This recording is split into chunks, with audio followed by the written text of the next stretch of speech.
Hello and welcome back to our channel. আমি সম্পিতা আর আপনারা দেখছেন সম্পিতানু ব্লগস। আরও একটা সম্পূর্ণ নতুন ভিডিওতে আপনাদের সবাইকে জানাই অনেক অনেক স্বাগত। আজ 17ই অক্টোবর 2024 আর আমি দাঁড়িয়ে আছি বেল্লারিতে রয়্যাল ফোর্টের রিসেপশনে।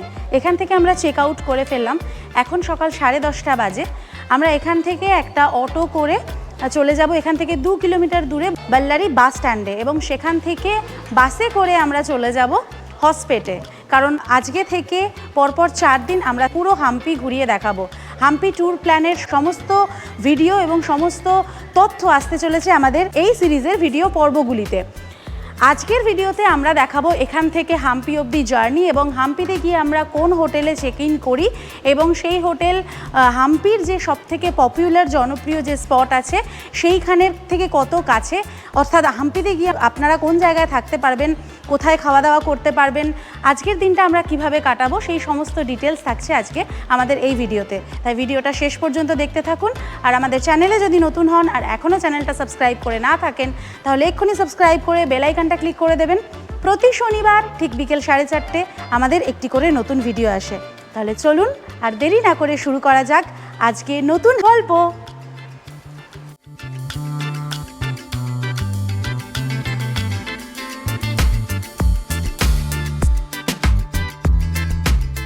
আমাদের অটো এসে গেছে একদম ফোর্টের সামনে, আর দাদারা আমাদের লাগেজগুলো সব অটোয় তুলে দিচ্ছেন। এনার গাড়িতেই যাব।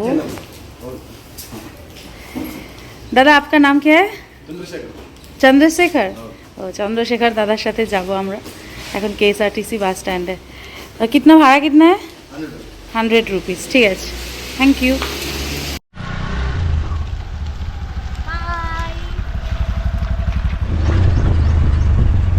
আমাদের হোটেল রয়্যাল ফোর্ট ছাড়াও বল্লারি ফোর্টের কাছে পোলা প্যারাডাইজ নামে এই আরও একটি হোটেল রয়েছে। এই হোটেলটিও কিন্তু বেশ ভালো, আর বল্লারি ফোর্টের কাছে থাকার জায়গা বলতে কিন্তু এই দুটি হোটেলই রয়েছে। এছাড়া 2-3 কিলোমিটার দূরে আরো বেশ কয়েকটি হোটেল রয়েছে, আর বাঁদিকের এই রাস্তায় ঢুকে গেছে বল্লারি ফোর্টের দিকে।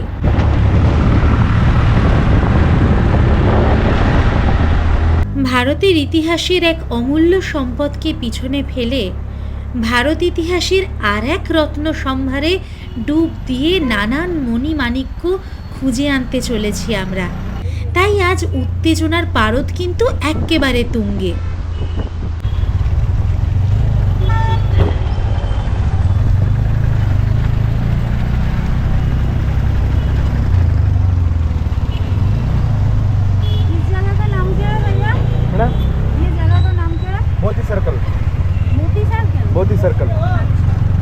মাত্র 7 মিনিটেই আমরা পৌঁছে গেলাম আমাদের হোটেল রয়্যাল ফোর্ট থেকে বেল্লারি KSRTC বাস স্ট্যান্ডে। এই KSRTC বাস সমগ্র কর্ণাটক জুড়ে সাধারণ মানুষকে কিন্তু দুর্দান্ত পরিষেবা দিয়ে থাকে। দাদা নিজে আবার আমাদের লাগেজ এগিয়ে দিচ্ছেন আমাদের বাস স্ট্যান্ড পর্যন্ত, খুবই ভালো। এই দাদার ফোন নাম্বার দিয়ে রাখলাম, চন্দ্রশেখর দাদার। আপনারা যদি এখানে আসেন ওনার সাথে যোগাযোগ করতে পারেন। আর এই হচ্ছে KSRTC বাস স্ট্যান্ড।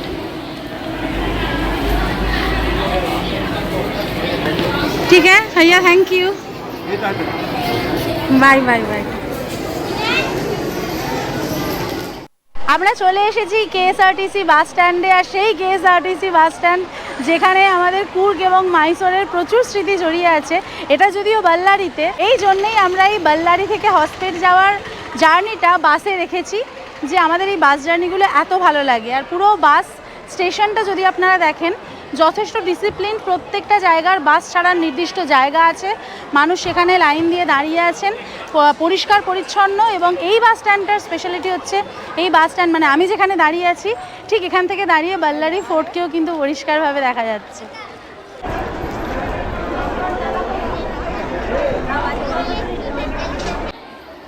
একটা বাস আমরা অলরেডি ছেড়েছি, আর একটা বাসে দেখুন এই রকম ভিড়। এই যে সামনে লাল বাসটা, ঠিক আছে, এইটা যাবে হসপেট। তো এইভাবে যাওয়া সম্ভব নয়, আমরা এসি বাসের জন্য ওয়েট করছি, সেই কারণে এরমভাবে আমরা পারবো না। অ্যাকচুয়ালি এই রুটের বাস এত ভিড় হয় না, যেহেতু হসপিটালে আজকে একটা মানে মন্দিরে পুজো আছে, আজকে লক্ষ্মী পুজোর পরের দিন পূর্ণিমা তিথি চলছে। এই সমস্ত মহিলারা যাচ্ছেন ওই মন্দিরে পুজো দিতে। এবং এই যে সরকারি বাসগুলো, মহিলাদের আধার কার্ড দেখালেই কিন্তু ফ্রি, মহিলাদের কোনো ভাড়া লাগছে না এই বাসে, যে কারণে আপনি লক্ষ্য করবেন যেখানে মহিলাদের ভিড় বেশি এই বাসে যাওয়ার জন্য। আগের বাসটাতে আমি উঠেছিলাম, কিন্তু এত ভিড় আবার নেমে এসেছি, কারণ লাগেজ তোলা সম্ভব নয়। অবশেষে উঠতে পেরেছি, অনেক যুদ্ধ করে। ঠিক আছে, ও পুরো ঘেমে গেছি। এই ছেড়ে দিল কেএসআরটিসি বাস স্ট্যান্ড বাল্লারি। এই বাসটা অপেক্ষাকৃত ফাঁকাই ছিল। আমরা বাল্লারি থেকে ছেড়ে বেরিয়ে এসেছি। এখন আমরা আছি হচ্ছে ডক্টর রাজকুমারী পার্ক বাল্লারিতে। এখানেও একটা বাস স্ট্যান্ড রয়েছে দেখছি, এই বাস স্ট্যান্ডে ঢুকলো এসে বাসটা।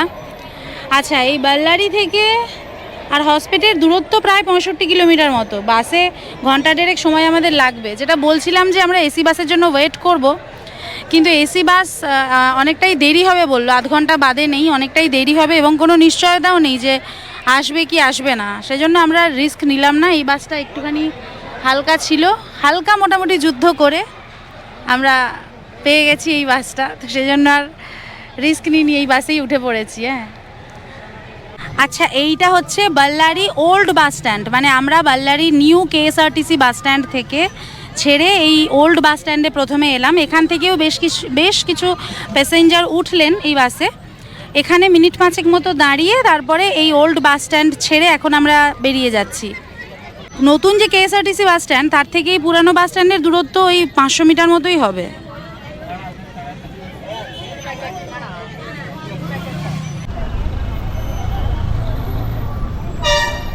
এই বাল্লারি সিটি বাস টার্মিনাল থেকে বেরোনোর পর এই জায়গায় কিন্তু আপনারা থাকার জন্য বেশ কিছু হোটেল পেয়ে যাবেন। মানে যদি আপনারা ফোর্টের কাছে হোটেল না পান, সেক্ষেত্রে আপনারা এই জায়গাতেও থাকতে পারে।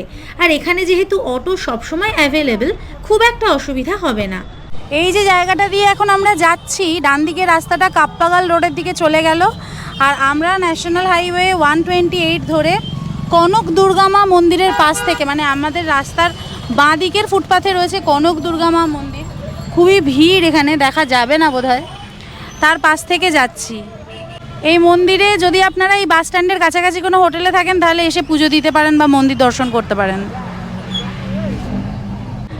এখন আমরা ইনফ্যান্ট্রি রোড ধরে এগোচ্ছি। ইনফ্যান্ট্রি রোড ধরে এগোনোর ডান দিকে আমরা এই যে বিল্ডিংগুলো, তার পিছনে খুব সুন্দর সেই পাথুরে ভূমিরূপটা দেখতে পাচ্ছি, চাপা পড়ে গেল একদম, জাস্ট এর পিছনেই রয়েছে, ওই যে দেখা যাচ্ছে দেখুন।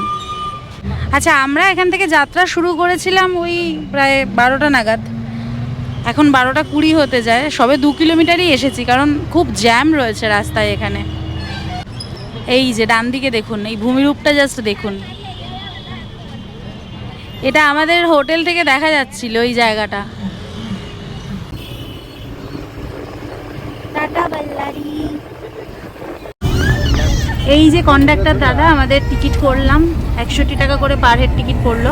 আর এই যে মেশিনে উনি টিকিটটা প্রিন্ট করে দেন এইখানে। স্টপেজ বললে এখান থেকে টিকিটটা প্রিন্ট করে দিয়ে দেন। এই হচ্ছে রেল লাইন। ট্রেনে করে আপনারা যারা যাবেন, তারা কিন্তু এইখান থেকেই যাবেন, এই রুট থেকে। মাত্র একটা স্টেশন আছে বাল্লারির পরে, তারপরেই হসপিটাল। আপনারা যারা কলকাতা থেকে ডিরেক্ট হাম্পি আসবেন ভাবছেন, তাদের জন্য জরুরি ইনফরমেশনটা দিয়ে দিই এখন। রাস্তা দেখতে দেখতে চলুন সেটা শুনে নিই। কলকাতা থেকে 18047 শালিমার ভাস্কো ডা গামা অমরাবতী এক্সপ্রেস, যেটা চড়ে আমরা বাল্লারিতে এসেছিলাম। আমাদের ওই পর্বের ভিডিও যারা দেখেননি, তাদের জন্য বিশেষ করে বলছি, ওই একটি মাত্র ট্রেন আছে কলকাতা থেকে হসপিটাল আসার। প্রত্যেক সোম, মঙ্গল, বৃহস্পতি এবং শনিবার এই ট্রেন ছাড়ে শালিমার থেকে রাত 11টা 15 এবং হসপিটাল এসে পৌঁছয় প্রায় 32 ঘন্টা পরে।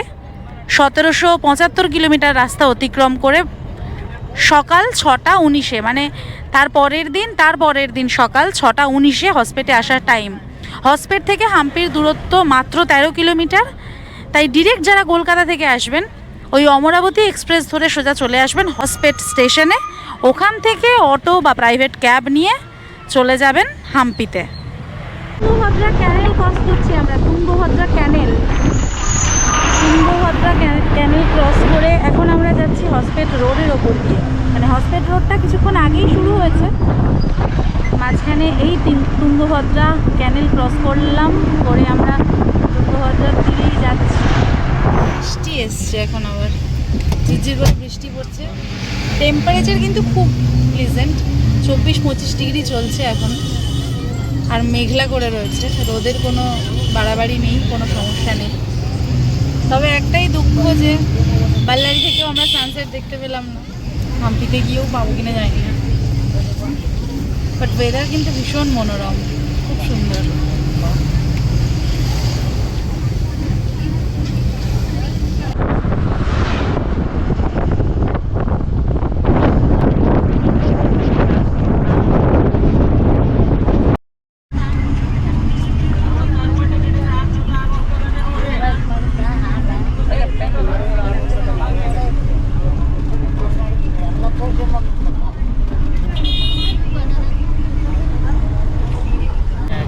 এই যে এখন যাচ্ছি রাস্তাটা দিয়ে, মানে রাস্তার ধারটা শুধু দেখুন, আমার সেই বীরপুরুষের লাইনগুলো মনে পড়ছে। ধুধু করে যেদিক পানে চাই, কোনোখানে জনমানব নাই। এই হসপেট বাল্লারি রোডের এই জায়গাটা কিন্তু অসম্ভব সুন্দর লাগছে, আর তার সাথে আকাশের কালো মেঘ মিশে একটা অনবদ্য দৃশ্যপট তৈরি করেছে আমাদের চোখের সামনে। হসপেট আসতে এখনো বেশ কিছুটা দেরি। দূরে দেখা যাচ্ছে একটা শিবের মূর্তি, একটা শিবের মূর্তি দেখতে পাচ্ছি। ওয়াও,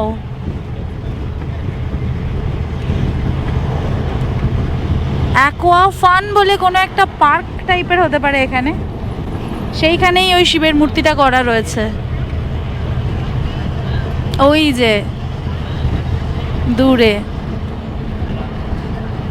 অপূর্ব সুন্দর। এখানে রাস্তার ধারে ধারে ছোট ধাবা দেখা যাচ্ছে মাঝে মধ্যে।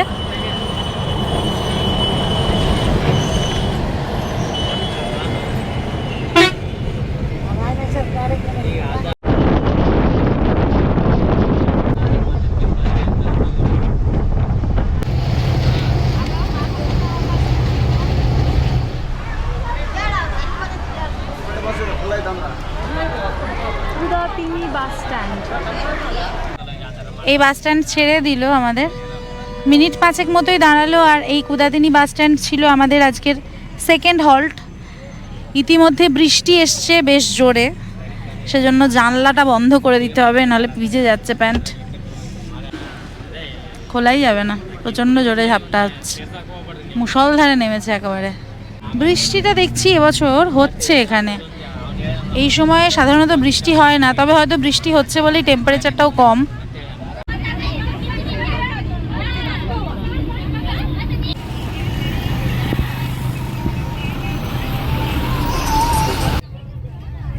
আমরা NH-67-এ উঠলাম, কিন্তু বাইরে এত মুষলধারে বৃষ্টি হচ্ছে, জানলা খোলা যাচ্ছে না।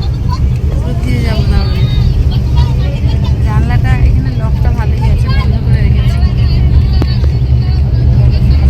পাশে একটা বিশাল বড় ফ্যাক্টরি আছে, সেখান থেকে ধোঁয়া বেরোচ্ছে, কালো মেঘের সাথে ধোঁয়াটা বেশ মিশে দারুণ একটা ফ্রেম আসছিল।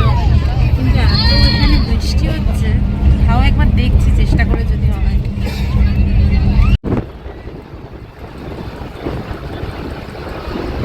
যে ফ্যাক্টরির কথা বলছিলাম সেটি আসলে জিন্দাল স্টিল ফ্যাক্টরি।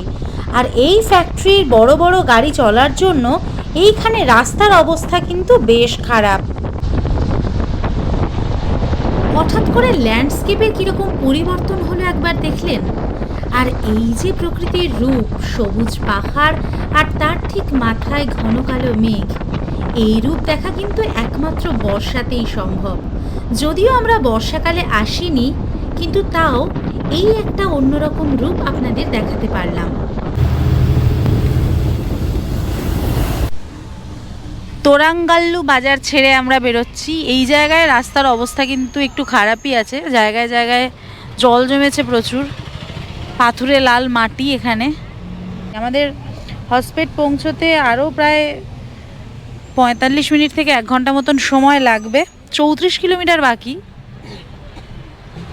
এর আগে যে জায়গাটা ক্রস করলাম এত সুন্দর, আর ইন্ডাস্ট্রিয়াল এরিয়া ছিল বেশ খানিকটা জায়গা।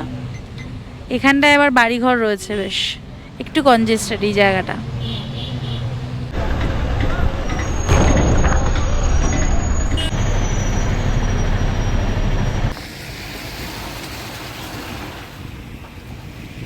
আমরা প্রায় কাছাকাছি চলে এসেছি হাম্পির। আর 8 কিলোমিটার মতন রাস্তা বাকি আছে। ঘড়িতে এখন 1:55।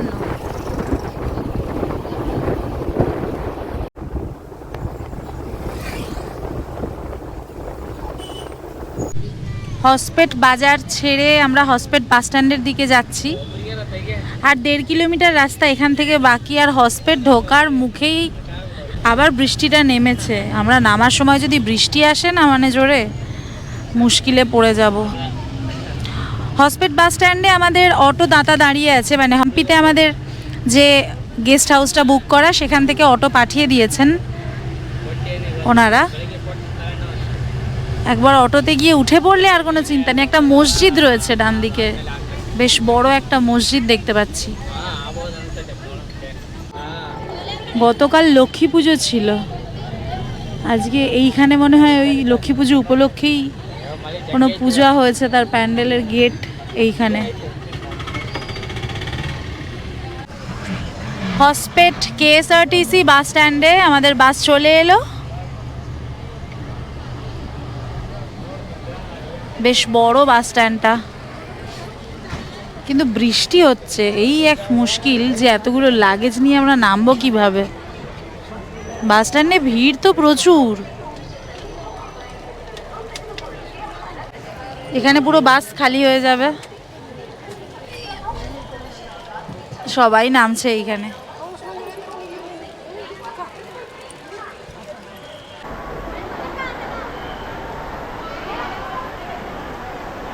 তবে যে কোনো কেএসআরটিসি বাস স্ট্যান্ডে আপনি বসার বেশ ভালো জায়গা, শৌচালয় এবং খাবার দাবারের প্রচুর দোকান পেয়ে যাবেন। আর এই বাস স্ট্যান্ডটাতে এসে আমি আরও একটি নতুন জিনিস দেখলাম, সেটা হলো ক্লোক রুম। মানে আপনি এখানে আপনার জিনিসপত্র খানিকক্ষণের জন্য জমা রেখে কাছাকাছি কোথাও থেকে ঘুরেও আসতে পারেন। হসপিটাল বাস স্ট্যান্ডে এসে পৌঁছেছি। মারাত্মক বৃষ্টি হচ্ছে আর সেরকম ভিড়, বেশ পিছনে ভিড়টা দেখি।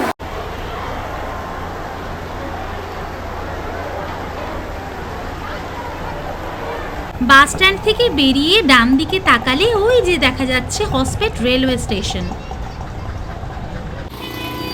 এই দাদা এসেছেন আমাদের হোটেল থেকে নিতে। দাদা আপনার নাম কে? বাদশা। আচ্ছা, বাদশা দাদার সাথে যাব আমরা। উঠে পড়ি অটোতে, বৃষ্টি পড়ছে বিশাল জোরে, বাবারে। यहाँ से कितना 13 किलोमीटर दूर होगा ना? 14 किलोमीटर। और भाड़ा कितना पड़ेगा? 300 रुपये होता है। अच्छा अच्छा, ठीक है, 300 हो जाएगा। 300। अच्छा ठीक है, थैंक यू। যেহেতু তখন অলরেডি 2:45 বেজে গিয়েছিল আর আমাদের লাঞ্চও সারা হয়নি, তাই আমরা সিদ্ধান্ত নিলাম যে এখান থেকে লাঞ্চ সেরে তবেই আমরা হাম্পির দিকে এগোবো। तो एक्चुअल सिंगल पीस प्याज आलू तो एक उत्तपम ही दीजिए सिर्फ। पहले उत्तम खा लो, हाँ बाद में उसके ऑर्डर कर लो। ठीक है, एक उत्तपम ही दीजिए। और चाय कॉफ़ी मिलता है? मराठी हिंदी पर हाँ, मराठी नो बेंगोली। बेंगोली मराठी में ठीक है, ठीक है, 6 ও চায় কফি নেই মিলেগা। ঠিক আছে, আমরা এই যাওয়ার সময় একটুখানি টিফিন কিছু খেয়ে নেব, খিদে পেয়ে গেছে আমাদের। এখান থেকে খেয়ে তারপরে আমরা এগোবো আবার।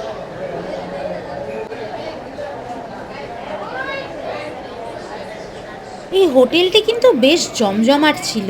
আমরা লাঞ্চের জন্য নিয়েছিলাম 1 মশালা ধোসা, যার দাম ছিল 80 টাকা, আর নিয়েছিলাম একটা অনিয়ন উত্তাপাম, এর দাম ছিল 70 টাকা।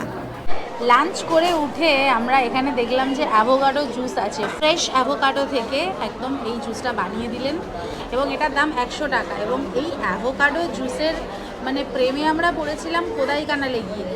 সেই মনে আছে অনেক দিন আগে আমরা যখন কোদাইকানাল গিয়েছিলাম, সেখানে ডলফিন নোজ ভিউ পয়েন্টে গিয়ে আমরা এরকম অ্যাভোকাডো জুস খেয়েছিলাম। আর আজকে তারপরে এই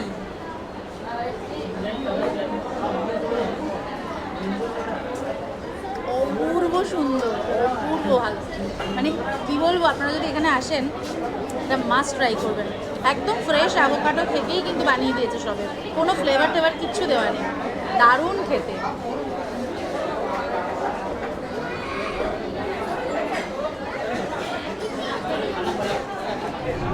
লাঞ্চ সেরে ঝিরিঝিরি বৃষ্টিকে সঙ্গী করেই আমরা এগিয়ে চললাম হাম্পির দিকে। আকাশের মুখ কিন্তু তখনও বেশ ভার।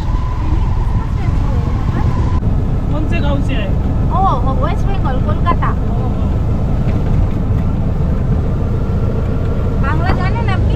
नहीं नहीं नहीं, ये एमएलए का घर है। एमएलए इतना बड़ा घर।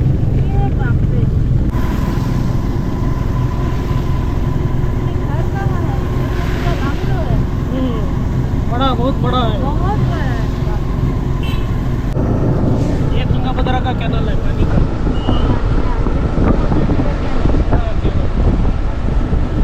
এখন আমরা হসপিট রেলগেট ক্রস করছি, আর এই যে লাইন সোজা চলে গেছে, এই লাইন থেকে কিন্তু শালিমার ভাস্কো ডা গামা ট্রেনটি পাস করে।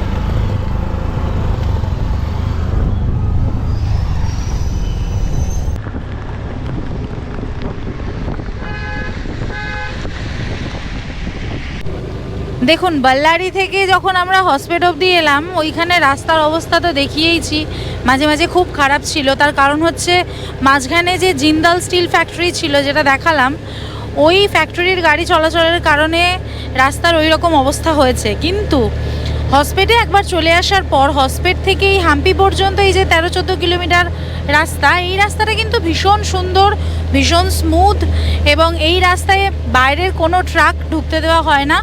শুধুমাত্র হাম্পির জন্য প্রয়োজনীয় যে ট্রাকগুলো, তাদেরকে নির্দিষ্ট কাগজপত্র দেখিয়ে তারপরে ঢুকতে হয়। এই যে হাম্পির গেট, মেন গেট। আমরা হাম্পি প্রবেশ করছি, দেখতে দেখতে আমরা চলেই এসেছি। আর বৃষ্টি কিন্তু মুষলধারে পড়ে যাচ্ছে। গত 3 দিন ধরে এরকম ওয়েদার রয়েছে। দাদা বলছেন যে এখানে একটা মানে ভারী বৃষ্টির সতর্কতা জারি হয়েছে, আগামী কাল পর্যন্ত এটা জারি থাকবে এরকমই বলছেন। দেখা যাক কি হয়। আমরা এখানে আছি আপাতত 4 দিন আছি আমরা। 21 তারিখ সকালে আমরা এখান থেকে মানে হাম্পি থেকে বেরোবো। আশা করি ততদিনে ওয়েদার ঠিক হয়ে যাবে, আপনাদেরকে পুরো হাম্পিটা ভালোভাবে দেখাতে পারবো, ভালো একটা ট্যুর গাইড দিতে পারবো। আমাদের সাথে থাকুন।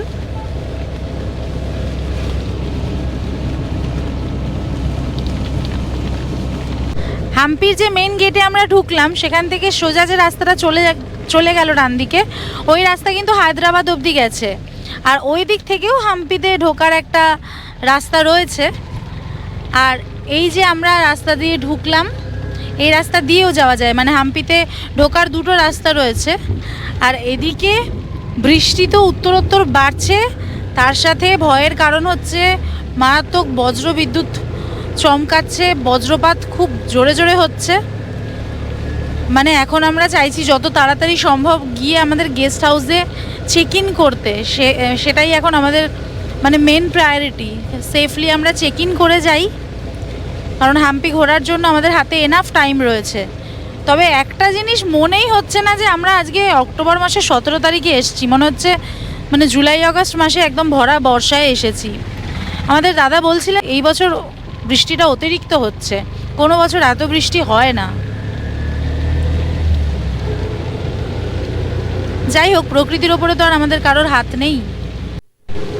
আর হাম্পি শহরে পা দেওয়ার মানেই আনাচে কানাচে এইরকমই স্থাপত্য, শিল্পকর্ম আর মন্দির এর নিদর্শন ছড়িয়ে ছিটিয়ে রয়েছে। এত সুন্দর রং বেরঙের এই মন্দিরগুলো, স্ট্রাকচারের গায়ে এই যে স্থাপত্যগুলো করা রয়েছে, এগুলোই হিন্দু শাস্ত্রের অনেক কাহিনীকে বর্ণিত করে। সামনে দেখুন হাম্পির পাহাড় চলে এসেছে। এই জায়গাটা পুরোটাই এই রকম পাহাড়ি পাথুরে ভূমিরূপ। হাম্পি মানেই তো তাই ইতিহাস, বিজয়নগর সাম্রাজ্য, আধ্যাত্মিকতা সব কিছু নিয়েই আমাদের হাম্পি, ভারতবর্ষের গর্ব, ওয়ার্ল্ড হেরিটেজ সেন্টার, ইউনেস্কোর। যদি আজকে ওয়েদারটা ভালো থাকতো, চারপাশটা দারুণভাবে দেখা যেত। এখন 4টে বাজে, 4টে বাজতে যায়, 5 মিনিট বাকি আছে। হাতে আমাদের অনেকটাই সময় ছিল, কিন্তু আজকে যা ওয়েদার, মনে হচ্ছে না যে আজকে আমরা আর চেক ইন করার পর বেরোতে পারবো, রিস্ক হয়ে যাবে। এই দেখুন বাদিকে, ইয়ে क्या है भैया, ये बाएं साइड में ये मोरिया बोलते हैं। গোমরিয়া। এই যে আমরা হাম্পিতে যত ঢুকছি, যত আমরা আমাদের গন্তব্যের কাছাকাছি আসছি, আশপাশটা কীরকম তাড়াতাড়ি চেঞ্জ হয়ে যাচ্ছে দেখুন। সামনে দেখুন কি দেখা যাচ্ছে, একবার দেখুন। মানে ইতিহাসের হাতছানিকে এখানে আপনি কিছুতেই ये पूरा উপেক্ষা করতে পারবেন না। আমরা হাম্পিতে ঢুকেই পড়েছি এবং চারপাশটা এভাবেই ইতিহাসের সমস্ত নিদর্শন দিয়ে মোড়া রয়েছে। এই যে আমরা প্রবেশ করলাম বিরূপাক্ষ টেম্পল বা বিরূপাক্ষ মন্দিরের রাস্তায়।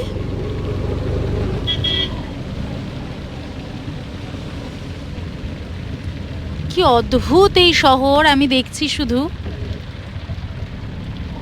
পুরো মনে হচ্ছে যে ইতিহাসের একটা পাতাকে আমার সামনে কেউ তুলে ধরে রেখে দিয়েছে।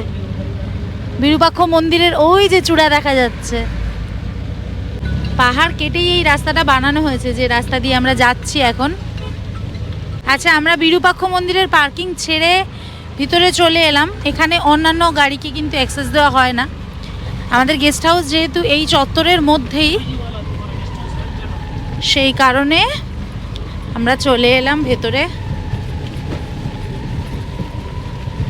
একদম বিরূপাক্ষ মন্দিরের পাশেই, সেই মানে চত্বরেই বলা যেতে পারে। ওয়াও, এই ডান দিকে আমাদের চলে এসছে গেস্ট হাউস। গেস্ট হাউসে আসার পরে এখানে এন্ট্রি হচ্ছে আমাদের। এখানে চেক ইনের একটা নতুন পদ্ধতি দেখলাম। অফলাইনে ফর্ম ফিল আপের সাথে সাথে অনলাইন একটা অ্যাপেও রেজিস্টার করতে হয়। সমগ্র হাম্পির সব হোটেলেই কিন্তু এই ব্যবস্থা রয়েছে। আমরা চলে এসেছি আমাদের হাম্পিতে আজকের ডেস্টিনেশন রঞ্জনা গেস্ট হাউসে। একদম বিরূপাক্ষ মন্দির প্রাঙ্গণের মধ্যেই অবস্থিত এই রঞ্জনা গেস্ট হাউসের সামনে আমি দাঁড়িয়ে আছি। আমরা চেক ইন করে ফেলেছি এবং এখানে চেক ইনের যে সমস্ত ফর্ম্যালিটিস আছে সেগুলোও পুরো করে ফেলেছি। এরপর গিয়ে আমি আপনাদেরকে রুম ট্যুরটা করাবো। তার আগে আমি একটু লোকেশনটা দেখিয়ে দেবো, আর আমাদের গেস্ট হাউসটাকে বাইরে থেকে কীরকম লাগছে দেখতে সেটা একবার দেখে নিন। আসুন, দেখুন এরকম সুন্দর সাজানো গোছানো ঝিমছাম একটা গেস্ট হাউস বা হোমস্টেও বলা চলে, কারণ ওনার এই বাড়িতেই থাকেন। যিনি ওনার সামনে দাঁড়িয়ে আছেন এনারই বাড়ি। আর এটা হচ্ছে রিসেপশন এরিয়া, বিগ বস। আচ্ছা, এই হলো নিচের চত্বরটা। দেখে বুঝতেই পারছেন এটা কিচেন, যে এখানে একদম ঘরের মতোই ব্যবস্থা। আগে চলুন আমাদের রুমটা দেখিয়ে আনি। আমাদের রুম হচ্ছে ওপরে, এইরকম সিঁড়ি আছে ওপেন, এই সিঁড়ি দিয়ে ওপরে উঠে যেতে হবে। এখান থেকে এই যদি উপরে উঠে গেলাম, অনেকটা ওপেন স্পেস রয়েছে। এই হলো আমাদের রুম F5, ঠিক আছে, এই হলো F5, এই আমাদের রুম। আমি এখনও রুমের ভিতরে ঢুকিনি, ওনারাই এসে লাগেজ রেখে দিয়ে গেছেন।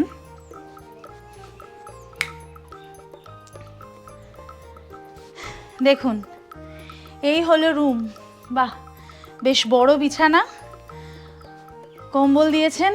ওখানে একটা চেয়ার রয়েছে, সাইড টেবিল আর একটা চেয়ার, আয়না, আর দেয়ালে কুলুঙ্গি টাইপের ছোট, একদম ঘরের ফিল। মানে আপনার মনেই হবে না আপনি কোনো হোটেলে এসছেন। এসি রয়েছে, আর এইখানে দুটো সাবান, দুটো শ্যাম্পু দিয়ে দেওয়া রয়েছে, টাওয়েল রয়েছে। বাথরুমটা দেখিনি, এখানে হ্যাঙ্গার কিছু রয়েছে, ওয়ালে হ্যাঙ্গিং ক্লিপ রয়েছে। আর এই হলো বাথরুম। বাথরুমটা কিন্তু বেশ বড় সড়ো। এখানে কুমোড রয়েছে, এখানে হট ওয়াটারের ব্যবস্থা রয়েছে। হট ওয়াটারের ব্যাপারটা এখানে লেখাই রয়েছে, হট ওয়াটার সার্ভিস হচ্ছে সকাল 7টা থেকে 9:30। এই হচ্ছে টোটাল পুরো ঘরটা, বেশ খোলামেলা, চারিদিকে জানলা, এদিকেও জানলা এদিকেও জানলা রয়েছে। দারুণ সুন্দর একটা মানে হোমলি অ্যাটমসফিয়ার, একদমই কোনো মানে ওরকম লাক্সুরিয়াস কোনো ব্যাপার নেই বা হোটেল ফিল নেই, পুরো ঘরের ফিল। এইবার দেখাবো যে এখান থেকে যে সারপ্রাইজটা আছে সেইটা। আসুন, এই যে ওপেন এরিয়াটাতে বেরিয়ে আসলাম, এই ওপেন এরিয়াটাতে এখান থেকে বেরোনোর পরে মানে ঘর থেকে বেরোনোর পরে জাস্ট এই সামনে যে ওপেন স্পেসটা রয়েছে, এখানে ওনারা মাঝে মাঝে ওনাদের ব্রেকফাস্ট সার্ভ করেন। এই যে এইখান থেকে যদি আপনি দেখেন, এই ওপেন স্পেস থেকে দেখুন সোজা হচ্ছে একদম সামনে বিরূপাক্ষ মন্দির। হাম্পির প্রধান যে আকর্ষণ বা প্রধান দর্শনীয় স্থান বলতে যেটা বোঝায়, একদম সেই বিরূপাক্ষ মন্দির প্রাঙ্গণে আমি যেটা বলছিলাম এতক্ষণ। আর চারপাশটা দেখুন, মানে এখানে দাঁড়িয়ে সামনের দিকে তাকালে মনে হচ্ছে ইতিহাস বইয়ের কোনো একটা পাতাকে কেটে আমার সামনে জীবন্ত করে তুলে ধরা হয়েছে, এত সুন্দর। তো এইরকম একটা রুমের ভাড়া, ডাবল বেডেড এসি রুমের ভাড়া পড়ছে আমাদের 1600 টাকা করে, অনলি লজিং উইদাউট ফুডিং, খাবার ছাড়া শুধুমাত্র থাকার খরচ 1600 টাকা করে পার নাইট এসি। তবে এখন যা টেম্পারেচার, এসি না নিলেও মানে দিব্যি চলে যাবে, কারণ আমি বারবার বললাম 24-25 ডিগ্রি টেম্পারেচার চলছে। আর এখানে খাওয়া দাওয়ার ব্যবস্থা হচ্ছে, আশেপাশে প্রচুর হোটেল রয়েছে, মানে 30 সেকেন্ডের 1 মিনিটের মধ্যে আপনি পায়ে হেঁটে এখানে প্রচুর খাবার হোটেল আছে, সেখানে খেতে পারবেন। আমি সেগুলো দেখিয়ে দেবো অবশ্যই। আর যদি আপনাদের এই গেস্ট হাউসটা ভালো লেগে থাকে তাহলে আমি স্ক্রিনে নাম্বার দিয়ে দিলাম, এই নাম্বারে বুক করে এখানে চলে আসতে পারেন। আর কি অদ্ভুত দেখুন, আমরা হোটেলে চেক ইন করবার পরে বৃষ্টি কিন্তু একদম থেমে গেল।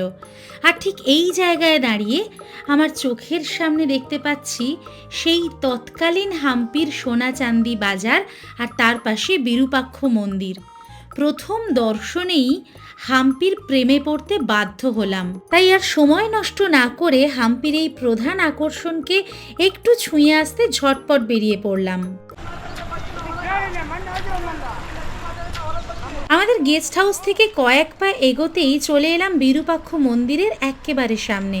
আর মন্দির গেটের সামনে এসে দেখলাম এখানে বিদেশি পর্যটকদের ভীষণ ভিড়। ইউনেস্কো ওয়ার্ল্ড হেরিটেজ সাইট হবার কারণে হাম্পিতে কিন্তু শীতের সময় বিদেশি পর্যটকদের আনাগোনা লেগেই থাকে। বাইকার, এটা নতুন বাইকার, এদিকে একটু তাকা বাবা, তাকাচ্ছে না, পোজ দিতে চাইছে না, আসলে লজ্জা পাচ্ছে। এখানে হনুমান এবং বাঁদরের উপদ্রব কিন্তু মারাত্মক রয়েছে, তাই হাম্পিতে আসলে হাতে খাবার নিয়ে ঘোরাফেরা করা একেবারেই নিরাপদ নয়। এখন আমরা যাচ্ছি হাম্পির একটি জনপ্রিয় সানসেট পয়েন্ট হেমকুট পর্বতের দিকে। হেমকুটা পর্বতে যাওয়ার সময় পুরো চত্বরটা এখান থেকে কেমন লাগছে সেটা একবার দেখুন। সবেমাত্র কয়েকটা ধাপ উঠেছি, এখান থেকে চারপাশটা অপূর্ব সুন্দর লাগছে। এখন আমরা ঢুকে পড়েছি হেমকুট মন্দির কমপ্লেক্সে। হেমকুট পর্বতে যাওয়ার পথে বেশ কয়েকটি মন্দির পড়বে এবং সামনেই সবচেয়ে আগে আমাদের যেটা পড়বে বিরূপাক্ষ মন্দির কমপ্লেক্স। বিরূপাক্ষ মন্দির কমপ্লেক্সকে ডান হাতে রেখে বাঁদিকে সিঁড়িটা দিয়ে উঠে আসবেন, যেখান থেকে দেখতে পাচ্ছেন সমস্ত মানুষজনেরা উঠছেন।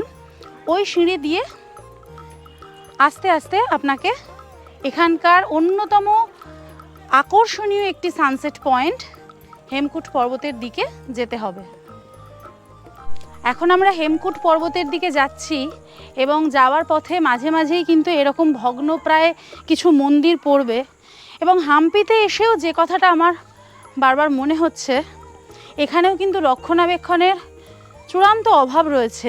এত সুন্দর একটা জায়গা, এত অনবদ্য ভূমিরূপ, ইতিহাস এবং প্রাকৃতিক সৌন্দর্য, পৌরাণিক কাহিনী সব কিছুর অবিস্মরণীয় একটা মেলবন্ধন, ভারতবর্ষের একটা অ্যাসেট বলা যেতে পারে এই হাম্পি। সেই জায়গায় যেরকম রক্ষণাবেক্ষণ প্রয়োজন তা কিন্তু নেই। খুব কষ্ট হচ্ছে দেখে এই সমস্ত মন্দিরগুলো যেখানে হয়তো কয়েকশো বছর আগে কী যে ছিল আমাদের ভারতের ইতিহাসের স্বর্ণযুগ তা কিছুটা অনুমান করা যায়। সেসব জায়গাগুলো যখন এইভাবে ভাঙাচোরা হয়ে পড়ে রয়েছে, কেউ ফিরেও তাকাচ্ছে না, খুব খারাপ লাগছে। মুগ্ধ বিস্ময়ে প্রকৃতির আপন খেয়ালে সৃষ্ট শিল্পকর্মকে চাক্ষুষ করছিলাম। দেখতে দেখতে আমরা চলে এলাম এখানকার আরও একটি প্রখ্যাত মন্দিরে। এইখানকার সমস্ত মন্দির এবং দর্শনীয় স্থান নিয়ে আমরা আমাদের পরবর্তী হাম্পি ট্যুর প্ল্যান আপনাদের কাছে খুব তাড়াতাড়ি নিয়ে আসছি। সেই জন্য আপনাদেরকে কিছুটা দিন আর একটু অপেক্ষা করে যেতে হবে।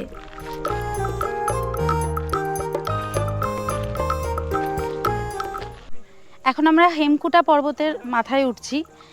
সূর্যাস্ত দেখার জন্য যে সানসেট পয়েন্ট রয়েছে এখানে, সেই দিকেই যাচ্ছি। যাওয়ার রাস্তাটা এই রকম, এক নজরে দেখলে হয়তো একটু ভয়ই লাগবে।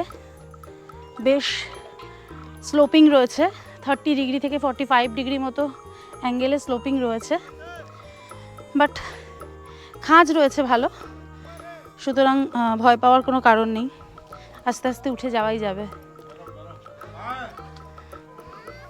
আজকে যদিও মেঘলা রয়েছে, আমরা সানসেট হয়তো কিছু দেখতে পাবো না, বাট স্টিল এখান থেকে যে দারুণ সুন্দর একটা বিউটি আছে চারপাশটার, সেটা দেখতে পাচ্ছি। অদ্ভুত সুন্দরভাবে বিরূপাক্ষ মন্দির দেখা যাচ্ছে। আর এই যে দেখুন এইখানে পাথরগুলো কীরকমভাবে আছে একবার দেখুন, কি অবিশ্বাস্যভাবে পাথরগুলো এখানে রয়েছে। আমরা এখন চলে এসেছি হেমকুটা পর্বতের একদম শিখরে, অর্থাৎ এখানে যে সানসেট পয়েন্টটা রয়েছে, যেখান থেকে পুরো হাম্পি শহর, তুঙ্গভদ্রা নদী, বিরূপাক্ষ মন্দির এবং সূর্যাস্ত সবটা অসম্ভব সুন্দরভাবে দেখা যায়। সেই জায়গায় এই হেমকুটা শব্দের যদি আক্ষরিক বাংলা অর্থ আমি বলি, তার অর্থ হচ্ছে সোনাঝরা পাহাড়। কেন এই নাম হয়েছে সেই গল্প আপনাদেরকে বলবো আগামী পর্বে। আপাতত এগিয়ে চলি। হাম্পিতে সূর্যোদয় এবং সূর্যাস্ত দেখার জন্য সবচেয়ে উল্লেখযোগ্য জায়গা হলো এই হেমকুটা পর্বত। কাছাকাছি রয়েছে মাতঙ্গ পর্বত নামে আরও একটি পর্বত, যেখান থেকেও হাম্পির খুব সুন্দর সূর্যাস্ত দেখা যায়। তবে সেই পর্বতে উঠতে গেলে আপনাদেরকে প্রায় আধা ঘন্টা মতো ট্রেক করে যেতে হবে। সেই তুলনায় এই পর্বতে ওঠাটা অনেকটা সহজ বলে অনেকে এই হেমকুটা পর্বতকেই বেছে নেন সূর্যাস্ত দেখার সেরা জায়গা হিসাবে। সামনেই দেখুন রয়েছে একটি দোতলা মণ্ডপ এবং আশেপাশে ইতিহাসের নানান নিদর্শন ছড়িয়ে ছিটিয়ে রয়েছে। বাঁশির আওয়াজটা শুনতে পেলেন? এবার কিন্তু আমাদেরকে বিদায় নিতে হবে। তার আগে আপনাদেরকে দেখিয়ে দিই এই সানসেট পয়েন্ট থেকে সূর্যাস্তের পরের দৃশ্য। পরিষ্কার আবহাওয়া থাকলে এখান থেকে যেমন দেখা যায় এক অদ্ভুত সুন্দর সূর্যাস্ত, ঠিক তেমনই দেখা যায় তুঙ্গভদ্রা নদী এবং বিরূপাক্ষ মন্দির। সন্ধেবেলা আমাদের গেস্ট হাউসের একদম উল্টো দিকে যে হাম্পি বাজারটা রয়েছে, সেই বাজারে এসে একটু চাটা খেলাম আর ঘুরছি একটু। আর কোজাগরি পূর্ণিমার চাঁদ আকাশে জলজল করছে, মেঘ সরে গিয়ে চাঁদ উঠেছে। এবং সবচেয়ে বড় কথা হচ্ছে, আমরা হাম্পিতে পা দেওয়ার পর থেকে কিন্তু এক ফোঁটা আর বৃষ্টি হয়নি। যখন এসছিলাম তখন মুষলধারে হচ্ছিল, কিন্তু তারপরে হোটেলে চেক ইন করার পর থেকে আর বৃষ্টি হয়নি। আর এটা হচ্ছে হাম্পির অটো স্ট্যান্ড এবং কার পার্কিং এরিয়া। এখান থেকেই আপনারা অটো বুক করতে পারেন।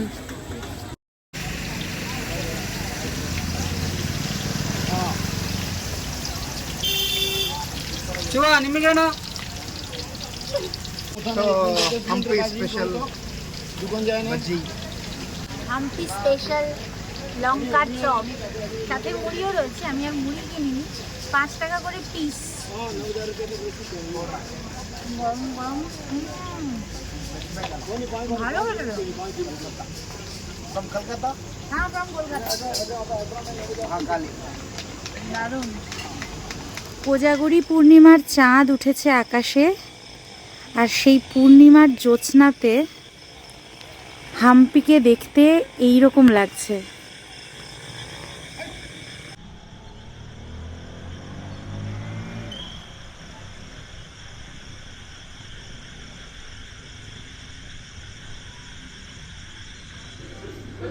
এখন রাত 9:05 বাজে আর আমরা ডিনার করতে এসেছি আমাদের রঞ্জনা গেস্ট হাউস থেকে একদম উল্টো দিকেই একটা খাবার হোটেল রয়েছে, গীতা হোটেল, সেইখানে। আমি নিয়েছি ভেজ ফ্রাইড রাইস আর এখানে রয়েছে পনির বাটার মশালা। এটা পিওর ভেজ রেস্টুরেন্ট, যেহেতু এটা মন্দির এরিয়া, সব রেস্টুরেন্টই যা আছে মোটামুটি ভেজ খাবার দাবার পাওয়া যায়। এই ভেজ ফ্রাইড রাইসটার দাম হচ্ছে 150 টাকা, আর এই পনির বাটার মশালা হচ্ছে 180 টাকা। দাম একটু বেশির দিকেই লাগছে, সেই অনুযায়ী পরিমাণটা আমার একটু কমই মনে হচ্ছে। একটু টেস্ট করে দেখি যে খেতে কেমন করেছে।